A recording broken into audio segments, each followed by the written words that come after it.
Kidlat News Updates. Mga balita ngayon, White Ribbon March kontra korupsyon, dinagsa ng mahigit 3,500 na katao. 3 bata patay ng malunod sa Laguna Lake. 2 HVI arestado, mahigit 10 million pesos na shabu nasamsam sa Cebu City. Ako po si Cesar Soriano para ihatid ang mga nangungunang mga balita sa buong kapuluan. Ngayon, Mahigit 3,500 katao ang dumalo sa White Ribbon March sa EDSA People Power Monument noong Linggo, Hunyo 28 upang muling igiit ang pananagutan ng mga opisyal ng pamahalaan kaugnay ng impeachment proceedings laban kay Vice President Sara Duterte at mga alegasyon ng korupsyon sa flood control projects. Pinangunahan ng mga grupo ng simbahan at civil society ang pagtitipon na nagsimula sa isang misa sa National Shrine of Mary, Queen of Peace, bago ang marcha at programa sa People Power Monument. Lumahok din sa pagtitipon ang ilang mga progresibong grupo, labor groups, mga estudyante, maging ang ilang mga kilalang kritiko ng Administrasyong Marcos at taga-suporta ng pamilya Duterte. Iginiit ng mga organizer na ang kilos protesta ay isang panawagan laban sa korupsyon at hindi pagsuporta sa alinmang kampo sa politika. Ayon sa pulisya, sa kabuuan ay naging mapayapa ang pagtitipon na nagtapos ng alas 5 ng hapon at walang naitalang anumang insidente.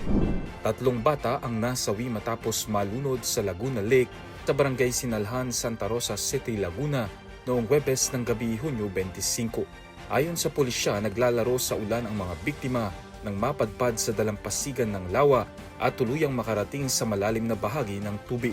Napansin umano ng kanilang lola na lumulubog na ang mga bata at agad humingi ng tulong sa mga kapitbahay. Naiahon man ang mga biktima at naisugod sa ospital, idineklara silang dead on arrival. Kinilala ang mga nasawi bilang isang 3 taong gulang na babae, isang 6 na taong gulang na lalaki, at isang 12 anyos na babae na mula Oriental Mindoro at nagbabakasyon lamang sa lugar.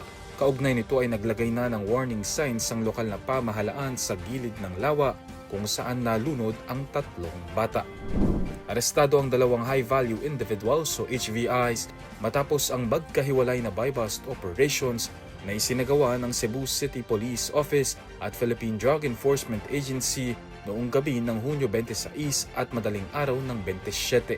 Sa unang operasyon sa V. Rama Avenue, Barangay Calamba, naaresto si James Edward Nabua, 21 anyos. Nasamsam mula sa kanya ang 550 grams ng hinihinalang shabu na nagkakahalaga ng 3.74 million pesos.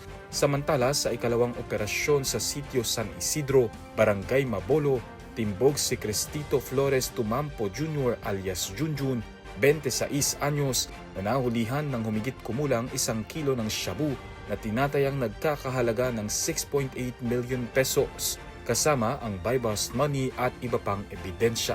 Kabuuang 1.55 kilos ng hinihinalang shabu na nagkakahalaga ng 10.54 million pesos ang nasamsam sa 2 operasyon. Nahaharap ang mga suspects sa kasong paglabag sa Comprehensive Dangerous Drugs Act of 2002. Para sa Kidlat News Channel, ako si Renzo Lenon, nag-uulat. ako po si Cesar Soriano, kasama nyo sa bawat pagputo ng balita.